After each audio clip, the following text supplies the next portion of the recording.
Mapagpalang araw po, ano? Meron po kayong maririnig na galing po sa TV Patrol, yung ano ni PBBM ito sa Baguio. Alam niyo yung pinagawa sa Baguio na parang papasok ka ng kuweba, yung kudrado. Yung nag-landslide nung nakaraan na sunod-sunod yung Baguio. O, bagyong dumating sa Baguio, nag-landslide.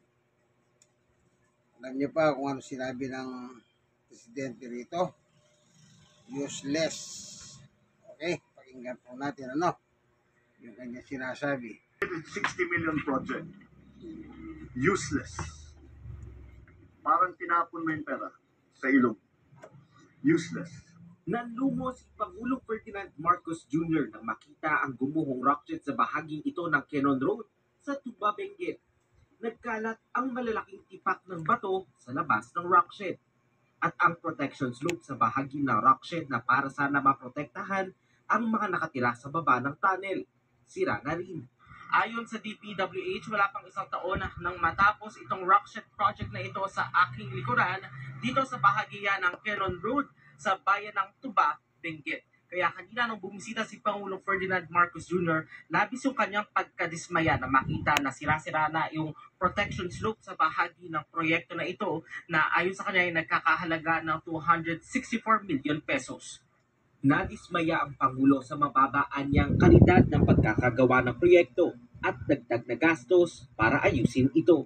Talagang hindi trinabaho ng mabuti ito. Nakita ngayon namin yung erosion sa ilalim ng kalsada, which is the most important part, ay wala na-erode na dahil yung ginawa nilang protection wall ay ubod ng hina, ubod ng liit.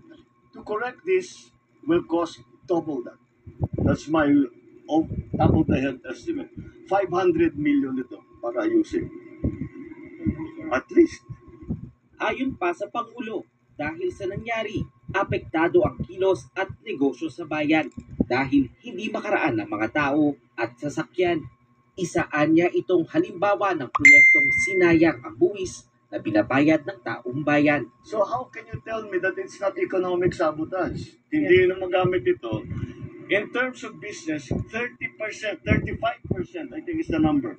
35% kaagad ng kanilang hanap buhay ay nawala dahil dito. So it is not only the damage, the physical damage that we can see, but it is also the damage to the economy. It is also the damage to the people's livelihood. Sa impormasyong ibinahagi ng Malacanang, 152 meters ang haba ng two-lane rockshed sa bahaging ito ng Quezon Road na sinimulang gawin noong Enero 2023 at natapos nito lang Abril 2025. Pero ayon sa DPWH Cordillera, taong 2000 pa nang magawa ang protection slope malapit sa rockshed project. Kaya masisira talaga ito dahil na rin sa madalas na rock at landslide sa lugar, lalo na kapag maulan. Yung nag-erode na ito is it's we say out of control, no, kasi ang pinanggalingan ng slide is sa taas, but then again yung mga bitak ng bato na galing sa taas yung nagsumira. Nais naman ng mga residente na pahabain pa ang rockshed at maisaayos ang protection slope para maprotektahan lahat ng nakatira at dumaraan sa Quezon Road. Last year, pero nung July na ito, meron din, kaya lumipat na kami dun sa kabila. Yung rockshed project, Malaking tulong sana kung hanggang doon. Pero siyempre dyan lang. Meron yung nahulog dun, tumalbog. Pumunta rin sa baba. Dapat sana pinataas nila yung parang harang niya ngay sana. Makikipag-ugnayan naman ang Tuba LGU sa DPWH para matiyak na angkop ang proyekto sa pangangailangan ng komunidad. Sinikap na rin ng ABS-CBN News na hinga ng panig ang kontraktor pero wala pa itong tugon. Job Manahan, ABS-CBN News. So, palabas po sa ABS-CBN yun, no copyright YouTube, no copyright. Total, balita naman yun eh. Kaya po natin pinicture. Alam niyo po yung ginawa nilang yun, nung bagong gawa yun, maraming natuwa. Marami natuwa kasi ako matagal po ako nakatira dyan sa Baguio. From 1991, January, 97, August. Yan, ganyan ako katagal na. May 5 taon din pala, 6 na taon. Ano po? Ako tumira dyan kasi dyan po ang aming hanap buhay. Kaya, masasabi kong wala pa yan noon. Pero yung sa portion na yon, talagang madalas po yung landslide. Kaya siguro ginawa nila yung slope na yun, ano? Napakaganda sana. Kanya lang, ngayon, narinig nyo ba yung salitang useless na sinabi ni Pangulong Marcos Jr. At saka yung salitang pera ng taong bayan sa bis. Yan. Kasi yung ginagamit po talaga sa proyekto ng gobyerno ay galing lang po sa bis. Hindi naman gumagawa ng pera yung Central Bank para gamitin. Yung binabayad ng buwis, tax, kung saan man nila kinuha yung tax na yan, individual, business, o ano man yan. Yan. Doon po galing yung pera na sinasabi ni Pangulo na natapon lang sa ilog. Tipin niyo po yun, ha? Natapon lang sa ilog. Ngayon, magkano sinabi niya? 500 million para may repair na naman yan. Ang tanong, saan ka kukuha ng 500 million? Siyempre, kukuha ka na naman ng pera ng taong bayan na nagbayad po sila ng buwis. Okay? Ngayon, kukuha na naman ng pera panggawa nung sa Baguio na yon, Baguio City. Kukuha na naman sila ng pera na Juan de la Cruz. Ang sana po, ang mangyari sana, merong makulong kung meron man. Yun sana yung maganda. Magbigyan ng hustisya ang mga taxpayer. Kasi taxpayer yun eh. At ako, isa ako sa mga nagbabayad ng buwis ng gobyerno. At the age of 20, nag-employed na po ako at isa po akong taxpayer sa gobyerno. Po. Kaya ganon. Okay, kukuha tayo ng talata ng Biblia. Siyempre, ginagamitan natin ng Biblia. Ako po, yung nangyayari sa paligid, kinakapit ko po sa Biblia. Ano po? Kaya wala po personalan ito, ano? Magbabasa tayo. Pero bago tayo papalawot sa Biblia, hingi muna tayo ng tulong sa Panginoon Diyos upang siyang magturo sa atin. Po, Panginoon Diyos, aming Ama, na makapangyarihan sa lahat. Minsan pa, samahan mo kami ng aming pagbubulay ng iyong salita. Salamat po. Buksan ang puso't isip ng mga tao sa ngalan ni Jesus. Amen. Pag sinabing useless, ano pa sabi ni Pangulong Bongbong? Nasayang ang mga negosyo kasi hindi madahanan. Yun ang sinabi niya. Hindi ako nagsabi nun, ha? Yan. Business. Paano magbabayad ng business kung sira ang business? Di po ba? Yan. Paano mo sisingilin yun? Wala kang masisingil sa kanya. Bakit? Walang bumakyat na negosyo. Yan. Okay? Ayon sa Panginoong Jesucristo dito sa sulat ni San Marcos, ganito po ang sinabi ng Panginoong Yesus. Okay? Babasahin ko. Sa chapter 7, verse 14. Muling pinalapit ni Jesus sa mga tao at sinabi sa kanila, makinig kayong lahat at unawain ang aking sasabihin. Okay? Anong sabi? Makinig kayong lahat at unawain ang aking sinasabi.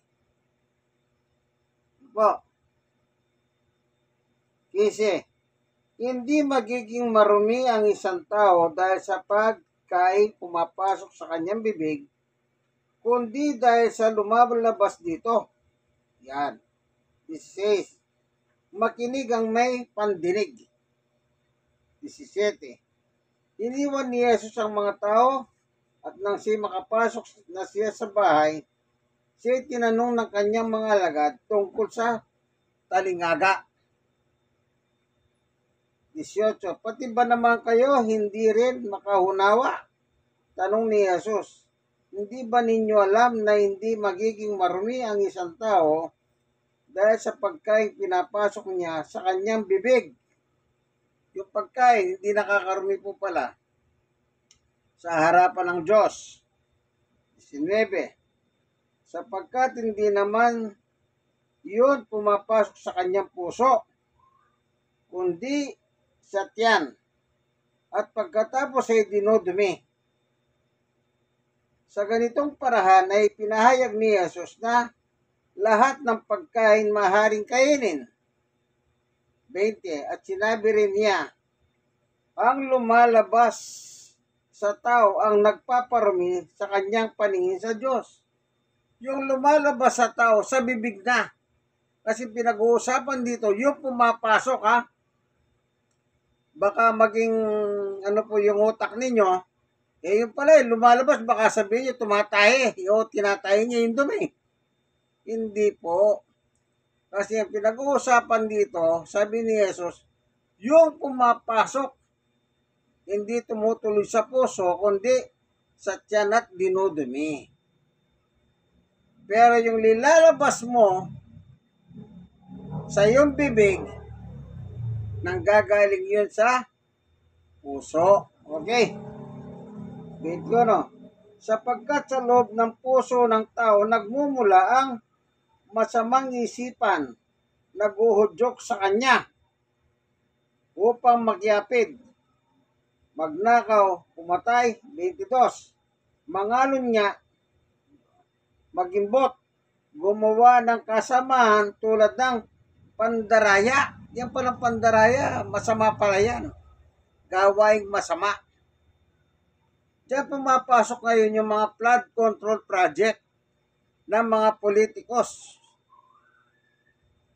Diyan nadadaya ngayon ang gobyerno sa pamamagitan ng DPWH. Kasi sila po ang binabagsakan ng, halimbawa, pag congressman ako, senador ako, mayroong lumapit sa akin na gustong ipagawa yung ganito, ako taga-rekomenda lang. Nagre-rekomenda lang. Pero siyempre may budget yan. Yun ang tawag naman nilang insertion. Kapag nag-insert, ibig sabihin, yung budget dumadagdag kasi nga, yung dinadagdag na yon may kinauukulan. Halimbawa, yan, flood control project.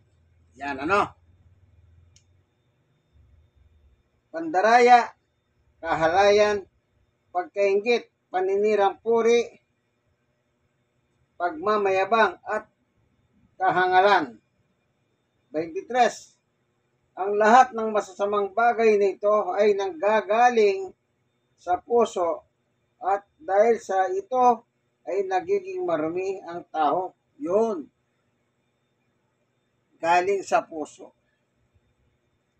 Yung pandaraya ngayon sa mga proyekto ng gobyerno, sukat akalain nyo po ba nang dumalaw siya Agunoy ba yun? Agunoy. Ay si Pampilo Lacson, yung kanyang staff. Aba, wala akong nakita proyekto, pero meron binadgetan doon at bayad. O, kita nyo? Ano yan? Pandaraya, pangluloko. O, kaya ngayon, meron kanta ngayon. Meron pang kasabihan. Konting bato, konting simento, konting bakal, bilyonaryo. Sinong bilyonaryo? Hindi natural. Yung kontraktor. At pagkatapos, sinabi na pa ni Senator King kung paano nila pinag-ati-atian.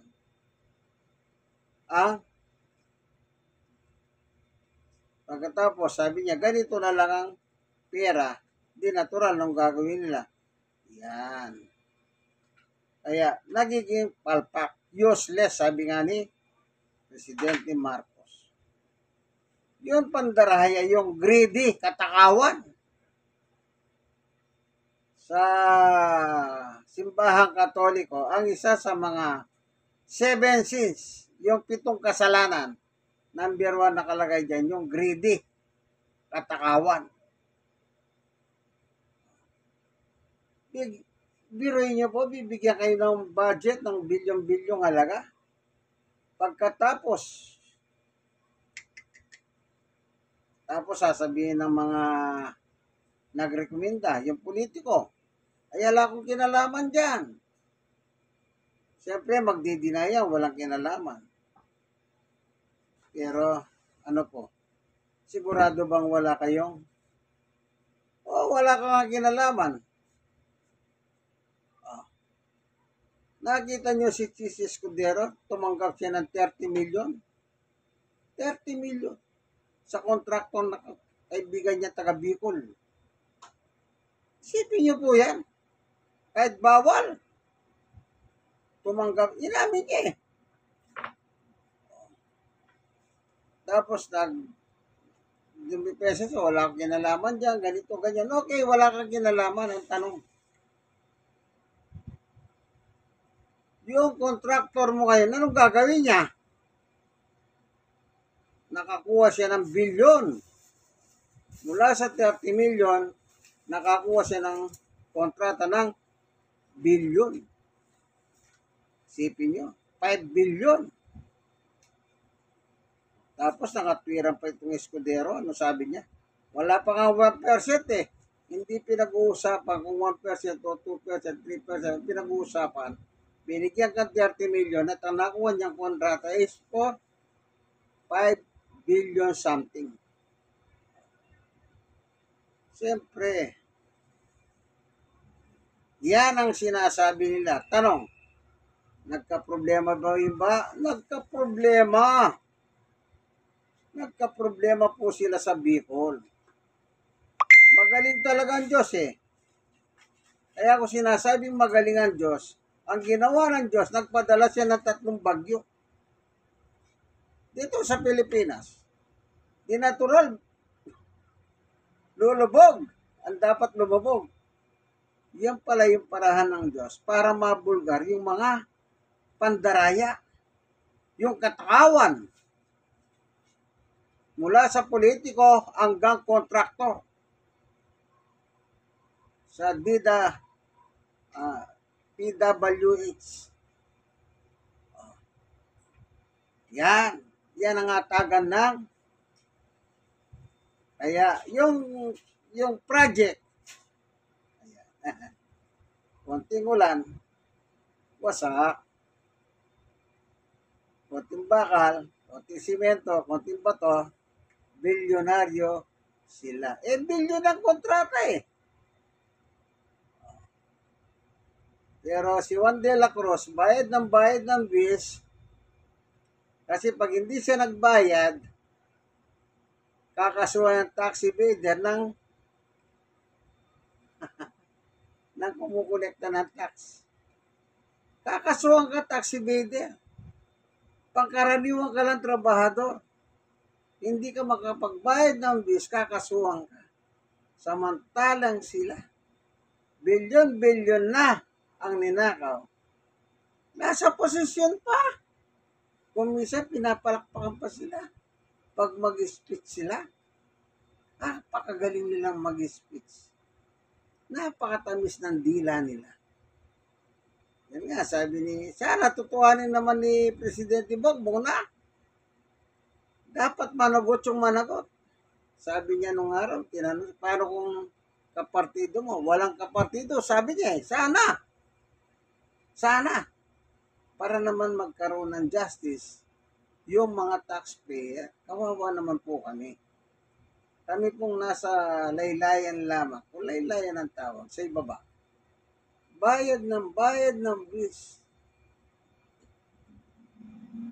Ang increase na sweldo, madalang pa. Tapos, sabi ni Bongbong, galing sa taong bayan yung tax.